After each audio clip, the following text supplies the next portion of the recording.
Alors Laurence qui est vraiment parfaite, hein, la crème solaire dans son sac, etc. Est-ce que vos filles arrivent à vous suivre malgré tout?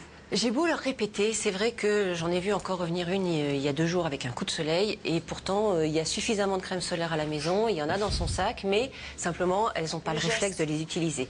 Donc déjà moi ce que je voudrais dire c'est que c'est pas parce qu'on met une crème solaire qu'on ne va pas bronzer.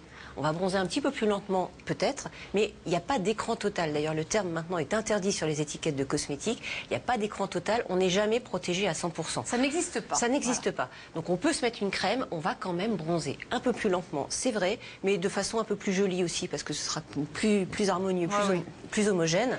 Donc voilà, n'hésitez pas à mettre une crème, c'est pas ça qui vous empêchera de bronzer, mais ça va vous protéger de beaucoup d'effets néfastes du soleil. Voilà, ça c'est le premier message. Donc ça, on a bien compris, on va aller s'acheter sa crème solaire. Voilà. Mais alors quand on arrive dans les rayons, il y a tellement de marques, il y a tellement d'indices de protection, il y a des laits, des crèmes, on ne sait plus quoi choisir. Alors, trop de choix, tu le choix. Là, on a fait une sélection très très serrée, mais alors sur ces 3 produits-là, vraiment les experts de l'Observatoire s'engagent, qu'on les a vraiment étudiés à la loupe et sous tous leurs aspects. Le premier aspect, c'est l'indice de protection, effectivement. En dessous de 20, c'est même pas la peine, on n'est pas suffisamment protégé. Donc c'est au minimum un indice de 30. Voire de 50, pour, en particulier les très jeunes enfants quand ils sont exposés, ou les peaux très claires. C'est-à-dire qu'indice 15, pour vous, c'est comme si on achetait finalement rien. C'est comme si vous achetiez une crème hydratante qui, oui, non, il n'y aura pas de protection. Mais oui, ça, il n'y aura pas de protection suffisante. On ne peut pas dire vraiment qu'on est réellement protégé, ou alors il faut vraiment avoir une peau très mate, déjà très bronzée, pour pouvoir dire qu'une crème comme ça suffit, quoi. Mais sur les premières expositions du début d'été, ou sur les peaux claires, et particulièrement, pour les enfants, c'est simple, hein, c'est indice 50 et pas moins. Et tous les jours, tout au long de l'été. Et ça leur fera pas de mal, de toute façon, d'être un peu mieux protégés. C'est-à-dire que les 3 que vous avez sélectionnés, les 3 ont un indice 50? Non, on en a 2 avec un indice 50 et un complémentaire de. Mais est-ce qu'on peut les tourner, parce que là, on ne voit pas du tout? Oui, pardon. Alors qu'on sache quand même. Voilà. Alors, donc l'indice, donc il y a 2 indices 50 et un indice 30. Alors, sur le packaging de ces 3 produits, ils sont tous les 3 en flacon pompe ou même en tube pompe. Ça, c'est une nouveauté, c'est assez pratique.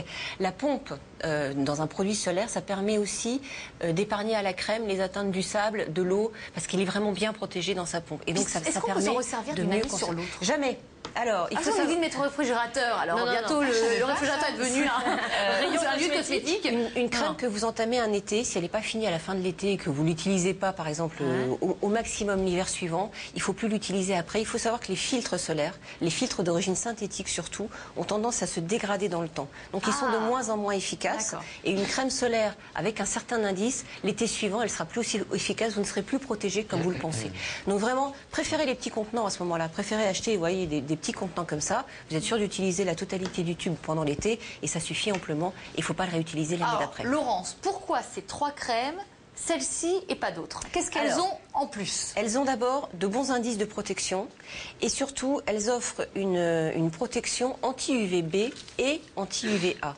Il faut savoir qu'il y a plusieurs types de rayons solaires, mais les recommandations des autorités sanitaires préconisent aujourd'hui des produits solaires qui protègent contre les UVB et contre les UVA, qui agissent différemment sur la peau, dans un rapport de protection qui est inférieur ou égal à 3, qui doit être indiqué sur l'étiquette. Donc ça, vous devez le vérifier, c'est la protection maximale, le degré de protection maximale aujourd'hui défini par les autorités sanitaires, UVB sur UVA inférieur ou égal à 3. Si c'est marqué sur l'étiquette, c'est un gage de sécurité. Il faut les deux à l'intérieur. Il faut le 2 en 1, il faut UVA plus UVB, en tout cas ça c'est sûr. Il faut choisir aussi des crèmes qui contiennent soit des filtres synthétiques, soit des écrans minéraux, puisque c'est les 2 types de protection solaire en cosmétique. J'allais dire qu'ils ne soient pas pires que le mal. C'est-à-dire qu'il faut savoir que dans les filtres synthétiques, par exemple, il y en a qui sont... contiennent. Attendez, quand on tourne et qu'on voit la liste d'ingrédients, mais c'est incompréhensible, Laurence Wittner. Non, c'est pas incompréhensible. J'ai mis sur l'Observatoire des cosmétiques la liste de tous les filtres et écrans autorisés aujourd'hui en cosmétique, avec les effets indésirables de chacun quand on les connaît. Donc il suffit de choisir les autres, quoi. Ils sont tous listés. Il y a un tableau très clair. On va tous arriver dans le rayon de la parapharmacie avec notre feuille, donc ça annonce, ça oui. Ça se lit concrètement, on a un flacon, comment ça se voit? Ça dans la liste des ingrédients qui est obligatoire sur tous les cosmétiques, donc qui doit être déclarée. Oui, c'est la fameuse liste doit être sur le packaging ici, puisqu'elle n'est pas sur le tube. Mais cette liste des ingrédients, si vous avez identifié les 2-3 composés dont vous ne voulez vraiment pas, ils se reconnaissent très vite et vous en avez pour 30 secondes à vérifier. Alors, ils ont des noms compliqués. Ils ont des noms assez compliqués. Donc voilà, il faut aller sur le site, se faire sa petite liste et puis ensuite choisir. Donc ces 3 produits-là contiennent les filtres synthétiques qui sont les moins allergisants. Il y en a qui sont suspectés d'agir en perturbateurs endocriniens. Donc là, et particulièrement sur les très jeunes enfants, c'est vraiment déconseillé. Donc ça vaut le coup de bien les choisir. Et puis les écrans minéraux, il y a un autre problème aussi, c'est que vous savez, eux sont d'origine naturelle, donc ils étaient présentés comme l'alternative sans danger aux filtres synthétiques. Mais sur la peau, ils faisaient comme un film blanc qui n'était pas très esthétique. Et donc pour réduire ce film blanc, on a réduit la taille de ces écrans minéraux et on en est arrivé à la taille de nanoparticules. Et là, on a des doutes sur la toxicité de ces nanoparticules. Donc il vaut mieux choisir des écrans minéraux qui ne sont pas trop réduits de façon à minimiser le risque à ce niveau-là. Parce que comment ça fonctionne? C'est-à-dire que le soleil... Hop, va sur notre peau et la crème est censée renvoyer les UV, c'est ça? Ça dépend. Les filtres synthétiques, les filtres synthétiques absorbent les rayons, les écrans minéraux les réfléchissent. Donc ils ont 2 types d'actions différentes, mais la protection au final est équivalente. Pas le même procédé, c'est pas le même résultat. Voilà. Mais oui, le même résultat. Alors, on peut dire en protection. On va donc présenter ces 3 marques qui ont gagné votre un petit point sur la formulation, c'est qu'il faut absolument éviter, et on en voit encore trop pour je le dise pas, les produits solaires qui sont contre-indiqués au soleil, qui devraient l'être. Ceux qui contiennent de l'alcool, qui est parfois utilisé en tant que conservateur. Ceux qui contiennent des huiles essentielles. Ça fait des taches, l'alcool au soleil, non? Oui. Mais on en trouve dans des produits solaires. Donc il faut faire attention à ça. Et là, c'est très facile de le repérer dans la liste des ingrédients. Ça s'appelle alcool. Voilà.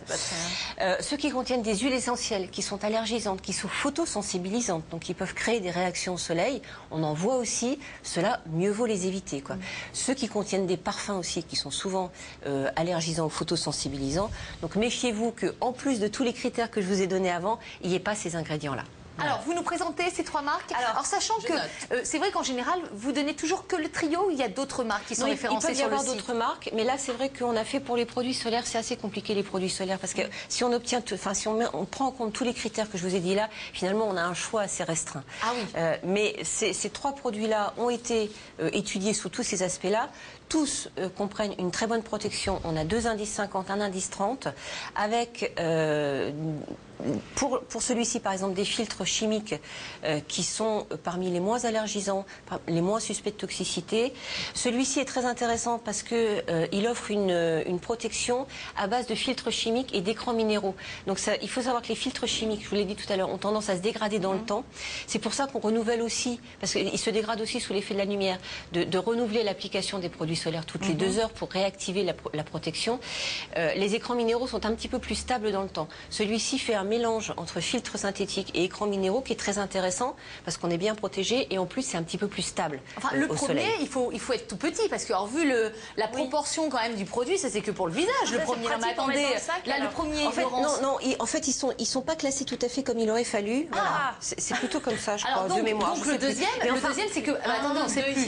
C'est-à-dire que un c'est en haut, le rang c'est 2 c'est à droite. Ils sont assez complémentaires ces 3-là. Celui-ci a un avantage quand même, c'est qu'il est tout petit, donc il tient dans le sac. Donc là, c'est le visage. C'est le visage. Celui-ci est recommandé pour le visage.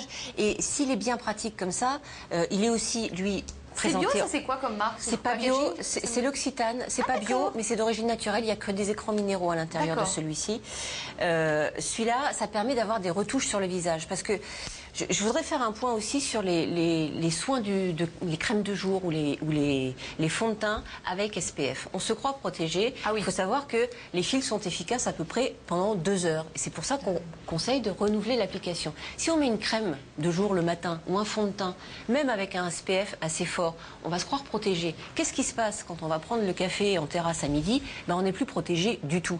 Donc ça peut induire des conduites assez dangereuses finalement, alors qu'avec ce genre de petits produits, on peut le glisser dans le sac et on peut s'en remettre juste avant d'aller prendre le café. Alors Laurence, pour notre tranquillité juridique, pourriez-vous dire le nom des 3 marques? Parce qu'apparemment on a dit que l'Occitane. Donc il faut qu'on donne les 3 marques qui ont votre faveur et votre préférence. Donc celui-ci, c'est un spray Donc, ce qui était pratique, un spray solaire Photoderm de Bioderma. D'accord. Là, c'est une émulsion indice 50 très haute protection de chez Aven.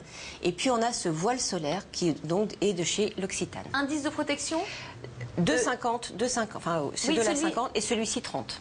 30. 30. Ludmilla, est-ce que ça y est? Est-ce